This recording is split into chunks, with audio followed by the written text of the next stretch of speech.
Brought to you by WWII Documentaries.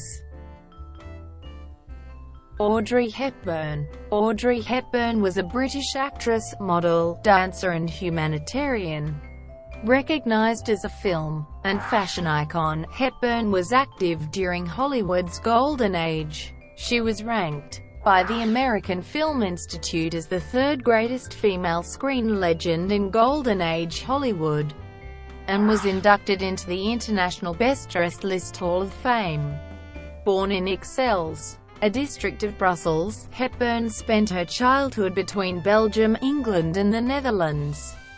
In Amsterdam, she studied ballet with Sonia Gaskell before moving to London in 1948, continuing her ballet training with Rambert, and then performing as a chorus girl in West End musical theatre productions. Following minor appearances in several films, Hepburn starred in the 1951 Broadway play Gigi after being spotted by French novelist Colette, on whose work the play was based. She shot to stardom for playing the lead role in Roman Holiday, for which she was the first actress to win an Academy Award, a Golden Globe and a BAFTA Award for a single performance. The same year Hepburn won a Tony Award for Best Lead Actress in a Play for her performance in Ondine. She went on to star in a number of successful films, such as Sabrina, The Nun's Story, Breakfast at Tiffany's, Charade, My Fair Lady, and Wait Until Dark, for which she received Academy Award, Golden Globe and BAFTA nominations. Hepburn won a record 3 BAFTA awards for Best British Actress in a Leading Role.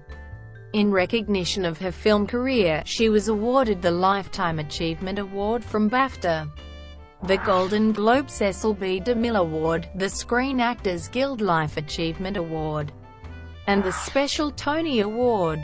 She remains one of the 12 people who have won Academy, Emmy, Grammy, and Tony Awards. Hepburn appeared in fewer films as her life went on, devoting much of her later life to UNICEF. She had contributed to the organization since 1954, then worked in some of the poorest communities of Africa, South America and Asia between 1988 and 1992. She was awarded the Presidential Medal of Freedom in recognition of her work as a UNICEF Goodwill Ambassador in December 1992. A month later, Hepburn died of appendiceal cancer at her home in Switzerland at the age of 63. Family and early childhood. 1929-1938. Hepburn was born Audrey Kathleen Ruston or Eda Kathleen Hepburn Ruston on 4 May 1929. At number 48 Rue Kienveld in Ixelles, a municipality in Brussels, Belgium. Her father, Joseph Victor Anthony Ruston, was a British subject born in Auschwitz, Bohemia, Austria-Hungary. He was the son of Victor John George Ruston, of British and Austrian descent, and Anna Wells, of Austrian descent. In 1923–24 Joseph had briefly been an honorary British consul in Samarang in the Dutch East Indies, and prior to his marriage to Hepburn's mother he had been married to Cornelia Bishop, a Dutch heiress. Although born with the surname Ruston, he later double-barreled his name to the more aristocratic Hepburn Ruston, mistakenly believing himself descended from James Hepburn, third husband of Mary, Queen of Scots. Hepburn's mother, Ella van Heemstra, was a Dutch baroness. She was the daughter of Baron Arnoud van Heemstra, who served as mayor of Arnhem from 1910 to 1920 and as governor of Dutch Suriname from 1921 to 1928, and Elbrig Willemijn Henriette, Baroness van Asbeck. At age 19, Ella had married John Keir Hendrik Gustaf Adolf Quails van Ufford, an oil executive based in Batavia, Dutch East Indies, where they subsequently lived. They had 2 sons, John Keir Arnoud Robert Alexander Quails van Ufford, and John Keary and Edgar Bruce Quiles Van Ufford, before divorcing in 1925. Hepburn's parents were married in Batavia in September 1926. At the time, Ruston worked for a trading company, but soon after the marriage, the couple relocated to Europe, where he began working for a loan company. After a year in London, they moved to Brussels, where he had been assigned to open a branch office. After 3 years spent travelling between Brussels, Arnhem, The Hague and London, the family settled in the suburban Brussels municipality of Linkerbeek in 1932. Hepburn's early childhood was sheltered and privileged. As a result of her multinational background and traveling with her family due to her father's job, she learned to speak 5 languages, Dutch and English from her parents, and later French, Spanish, and Italian. In the mid-1930s, Hepburn's parents recruited and collected donations for the British Union of Fascists. Joseph left the family abruptly in 1935 and moved to London, where he became more deeply involved in fascist activity and never visited his daughter abroad. Hepburn later professed that her father's departure was the most traumatic event of my life. That same year, her mother moved with Hepburn to her family's estate in Arnhem. Sometime in 1937, Ella and Hepburn moved to Kent, England, where Hepburn was educated at a small independent school in Eltham. Hepburn's parents officially divorced in 1938. In the 1960s, Hepburn renewed contact with her father after locating him in Dublin through the Red Cross. Although he remained emotionally detached, Hepburn supported him financially until his death. Experiences during World War II, 1939–1945. After Britain declared war on Germany in September 1939, Hepburn's mother relocated her daughter back to Arnhem in the hope that, as during World War I, the Netherlands would remain neutral and be spared a German attack. While there, Hepburn attended the Arnhem Conservatory from 1939 to 1945. She had begun taking ballet lessons during her last years at boarding school, and continued training in Arnhem under the tutelage of Winja Marova, becoming her star pupil. After the Germans invaded the Netherlands in 1940, Hepburn used the name Etta van Heemstra, because an English-sounding name was considered dangerous during the German occupation. Her family was profoundly affected by the occupation, with Hepburn later stating that, "Had we known that we were going to be occupied for 5 years, we might have all shot ourselves. We thought it might be over next week, 6 months, next year. That's how we got through." In 1942, her uncle, Otto van Limburg-Stirum, was executed in retaliation for an active sabotage by the resistance movement. While he had not been involved in the act, he was targeted due to his family's prominence in Dutch society. Hepburn's half-brother Ian was deported to Berlin to work in a German labor camp, and her other half-brother Alex went into hiding to avoid the same fate. After her uncle's death, Hepburn, Ella and Mesia left Arnhem to live with her grandfather, Baron Arnoud van Heemstra, in nearby Velp. It was long believed that, during this time, Hepburn participated in the Dutch resistance. In 2016, the Airborne Museum, Hartenstein, reported that after extensive research it had not found any evidence of such activities. In addition to other traumatic events, she witnessed the transportation of Dutch Jews to concentration camps, later stating that, "More than once I was at the station seeing trainloads of Jews being transported, seeing all these faces over the top of the wagon. I remember, very sharply, one little boy standing with his parents on the platform, very pale, very blonde, wearing a coat that was much too big for him, and he stepped on the train. I was a child observing a child. After the Allied landing on D-Day, living conditions grew worse, and Arnhem was subsequently heavily damaged during Operation Market Garden. During the Dutch famine that followed in the winter of 1944, the Germans blocked the resupply routes of the Dutch people's already limited food and fuel supplies as retaliation for railway strikes that were held to hinder German occupation. Like others, Hepburn's family resorted to making flour out of tulip bulbs to bake cakes and biscuits. She developed acute anemia, respiratory problems, and edema as a result of malnutrition. The Van Heemstra family was also seriously financially affected by the occupation, during which many of their properties, including their principal estate in Arnhem, were badly damaged or destroyed. The Allies liberated the Netherlands in May 1945, with the United Nations Relief and Rehabilitation Administration beginning the distribution of food and other essentials. Ballet Studies and Early Acting Roles, 1945–1952.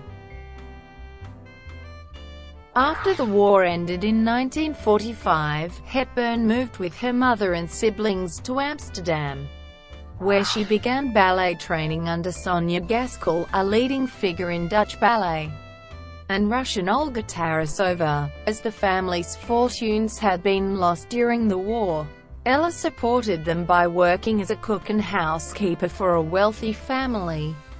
Hepburn made her film debut in 1948, playing an air stewardess in Dutch in 7 Lessons, an educational travel film made by Charles van der Linden and Henry Josephson.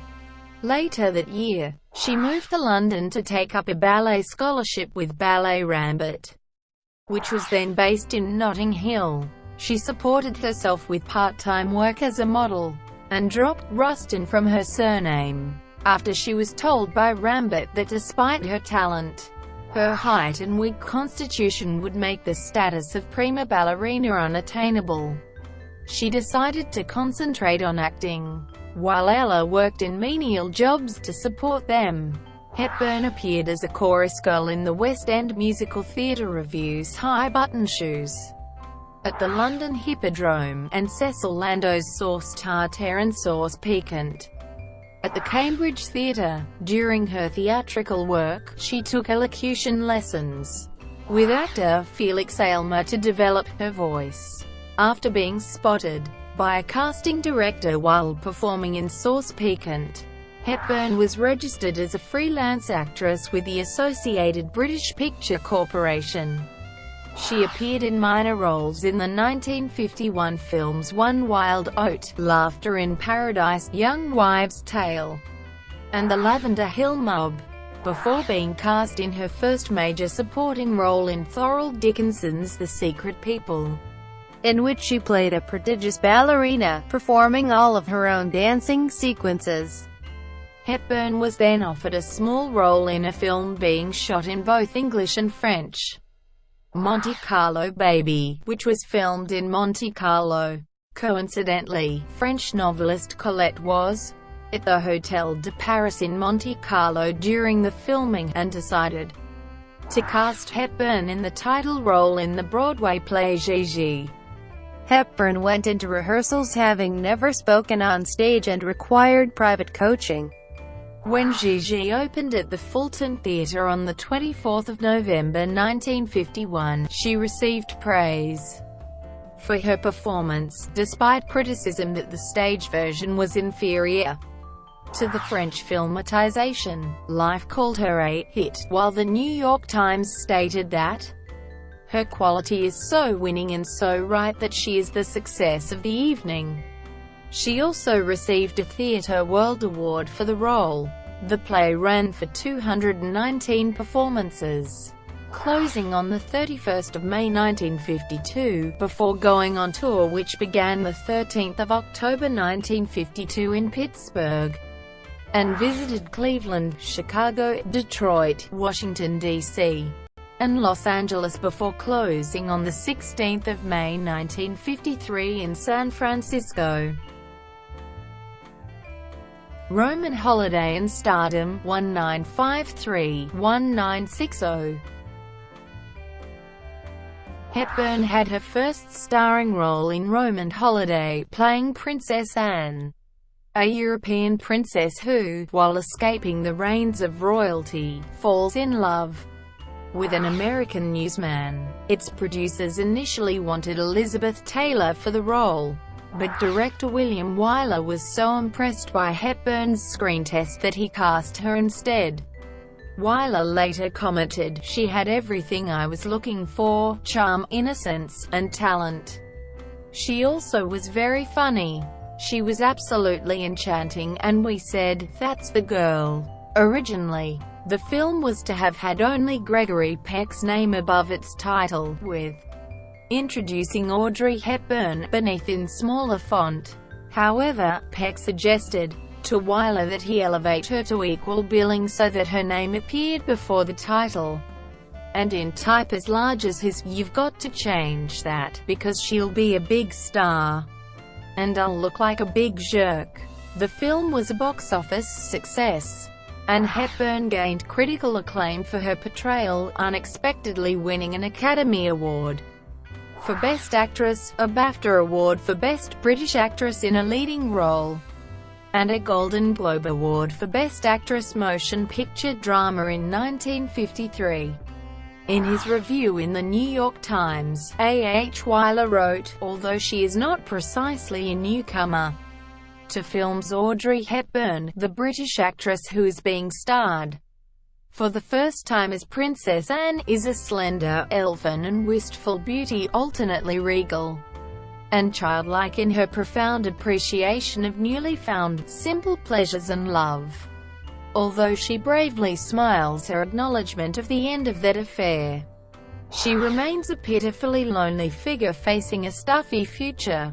Hepburn was signed to a 7-picture contract with Paramount with 12 months in between films to allow her time for stage work. She was featured on the 7th of September 1953 cover of Time magazine, and also became noted for her personal style. Following her success in Roman Holiday, Hepburn starred in Billy Wilder's romantic Cinderella story comedy Sabrina, in which wealthy brothers compete for the affections of their chauffeur's innocent daughter.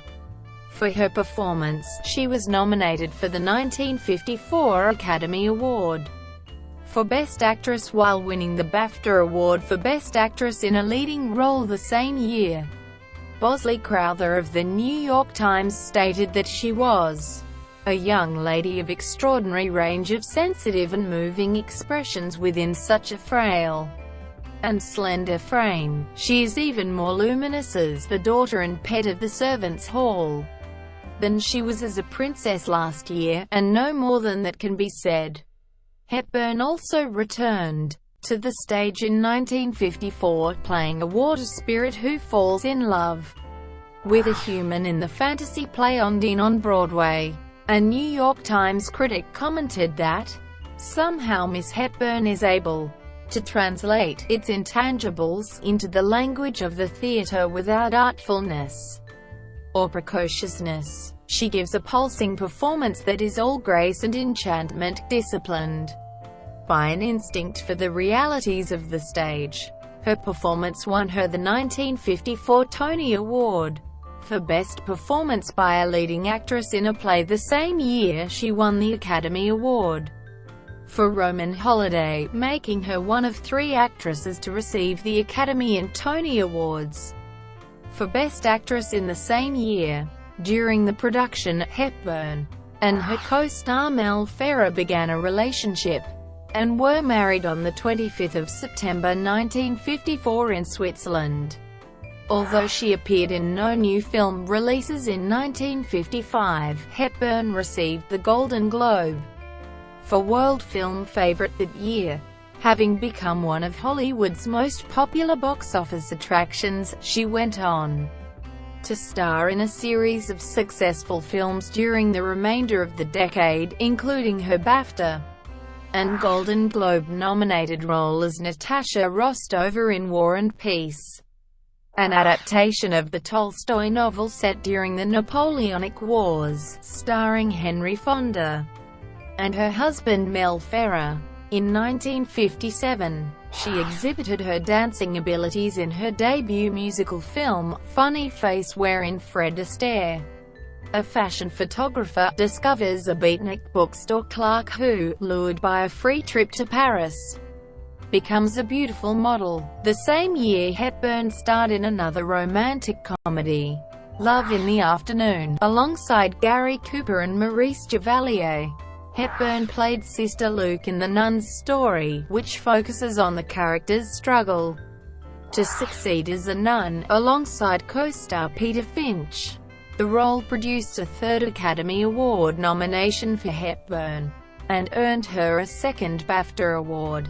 A review in Variety read, "Hepburn has her most demanding film role, and she gives her finest performance," while Films in Review stated that her performance will forever silence those who have thought her less an actress than a symbol of the sophisticated child. Her portrayal of Sister Luke is one of the great performances of the screen.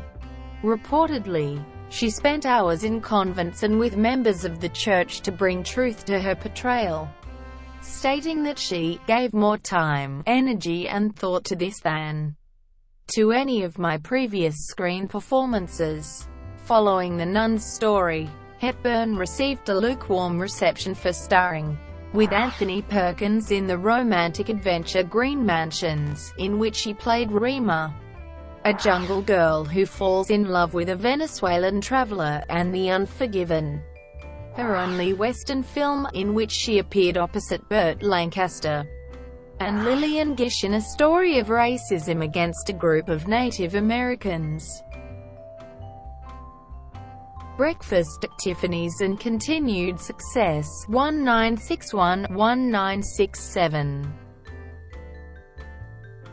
Hepburn next starred as New York call girl Holly Golightly in Blake Edwards' Breakfast at Tiffany's, a film loosely based on the Truman Capote novella of the same name.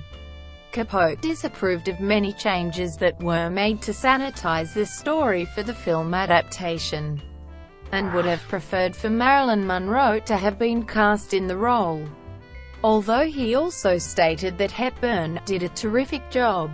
The character is considered one of the best known in American cinema, and a defining role for Hepburn. The dress she wears during the opening credits is considered an icon of the 20th century, and perhaps the most famous little black dress of all time. Hepburn stated that the role was the jazziest of my career, yet admitted, "I'm an introvert. Playing the extroverted girl was the hardest thing I ever did." She was nominated for an Academy Award for Best Actress for her performance. The same year, Hepburn also starred in William Wyler's controversial drama The Children's Hour, in which she and Shirley MacLaine played teachers whose lives become troubled after a student accuses them of being lesbians. Due to the social mores of the time, the film and Hepburn's performance went largely unmentioned, both critically and commercially.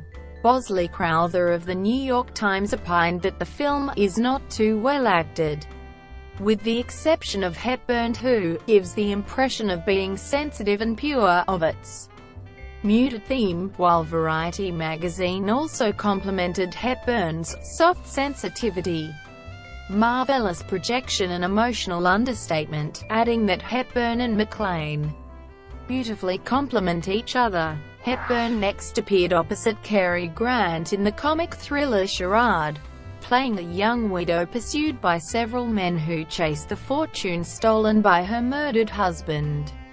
59-year-old Grant, who had previously withdrawn from the starring male lead roles in Roman Holiday and Sabrina, was sensitive about his age difference with 34-year-old Hepburn. and was uncomfortable about the romantic interplay. To satisfy his concerns, the filmmakers agreed to change the screenplay so that Hepburn's character romantically pursued his.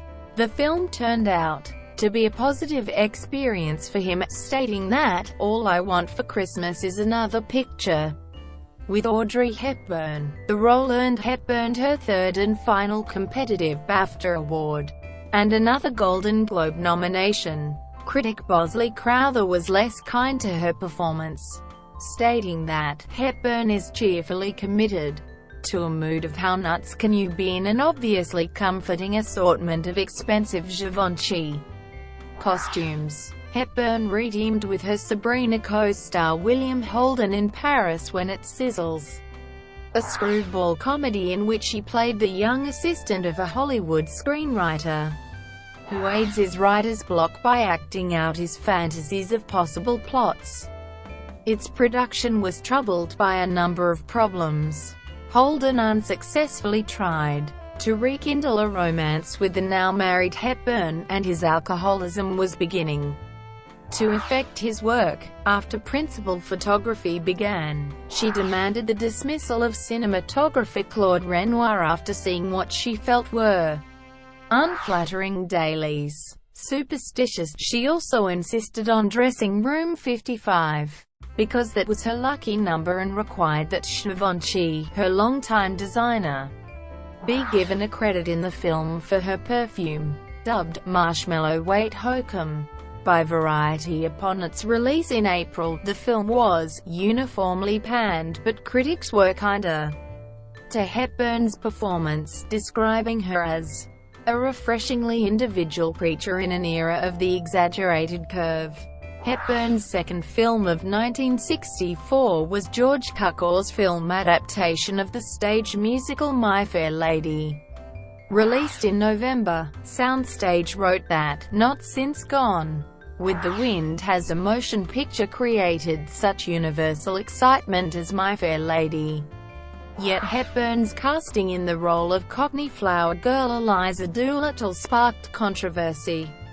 Julie Andrews, who had originated the role in the stage show, had not been offered the part because producer Jack L. Warner thought Hepburn or Elizabeth Taylor were more bankable propositions. Hepburn initially asked Warner to give the role to Andrews, but was eventually cast. Further friction was created when, although non-singer Hepburn had sung in Funny Face and had lengthy vocal preparation for the role in My Fair Lady, her vocals were dubbed by Marni Nixon as the songs were not written for her vocal range. Hepburn was initially upset, and walked off the set when informed. The press further played up the fabricated rivalry between Hepburn and Andrews, when the latter won an Academy Award for Mary Poppins at the 37th Academy Awards. But Hepburn was not even nominated, despite My Fair Lady's accumulation of 8 out of a possible 12 awards. Regardless, critics greatly applauded Hepburn's exquisite performance. Crowther wrote that, "The happiest thing about My Fair Lady is that Audrey Hepburn superbly justifies the decision of Jack Warner to get her to play the title role." Gene Ringgold of Soundstage also commented that, "Audrey Hepburn is magnificent. She is Eliza for the ages," while adding, "Everyone agreed that if Julie Andrews was not to be in the film, Audrey Hepburn was the perfect choice." As the decade carried on, Hepburn appeared in an assortment of genres including the heist comedy How to Steal a Million, where she played the daughter of a famous art collector, whose collection consists entirely of forgeries. Fearing her father's exposure, she sets out to steal one of his priceless statues with the help of a man played by Peter O'Toole. It was followed by 2 films in 1967. The first was Two for the Road, a non-linear and innovative British dramedy that traces the course of a couple's troubled marriage. Director Stanley Donen said that Hepburn was more free and happy than he had ever seen her. and he credited that to co-star Albert Finney. The second, Wait Until Dark, is a suspense thriller in which Hepburn demonstrated her acting range by playing the part of a terrorized blind woman. Filmed on the brink of her divorce, it was a difficult film for her, as husband Mel Ferrer was its producer. She lost 15 pounds under the stress, but she found solace in co-star Richard Crenna and director Terence Young. Hepburn earned her fifth and final competitive Academy Award nomination for Best Actress. Bosley Crowther affirmed, "Hepburn plays the poignant role, the quickness with which she changes and the skill with which she manifests terror attract sympathy and anxiety to her, and give her genuine solidity in the final scenes." Semi-retirement and final projects. 1968–1993. After 1967, Hepburn chose to devote more time to her family, and acted only occasionally in the following decades. She attempted a comeback in 1976, co-starring with Sean Connery in the period piece Robin and Marian, which was moderately successful. In 1979, Hepburn reunited with director Terence Young in the production of Bloodline, sharing top billing with Ben Gazzara, James Mason and Romy Schneider. The film, an international intrigue amid the jet set, was a critical and box office failure.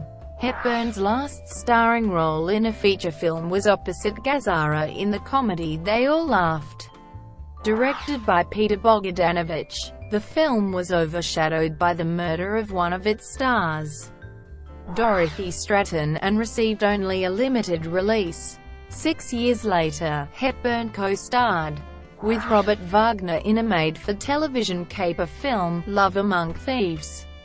After finishing her last motion picture role in 1988, a cameo appearance as an angel in Steven Spielberg's Always, Hepburn completed only 2 more entertainment-related projects, both critically acclaimed. Gardens of the World with Audrey Hepburn was a PBS documentary series, which was filmed on location in 7 countries in the spring and summer of 1990. A 1-hour special preceded it in March 1991, and the series itself began airing the day after her death, the 21st of January 1993. For the debut episode, Hepburn was posthumously awarded the 1993 Emmy Award for Outstanding Individual Achievement Informational Programming. The other project was a spoken-word album, Audrey Hepburn's Enchanted Tales, which features readings of classic children's stories and was recorded in 1992. It earned her a posthumous Grammy Award for Best Spoken Word Album for Children. Thank you for watching. Brought to you by WWII Documentaries. Please like and subscribe below.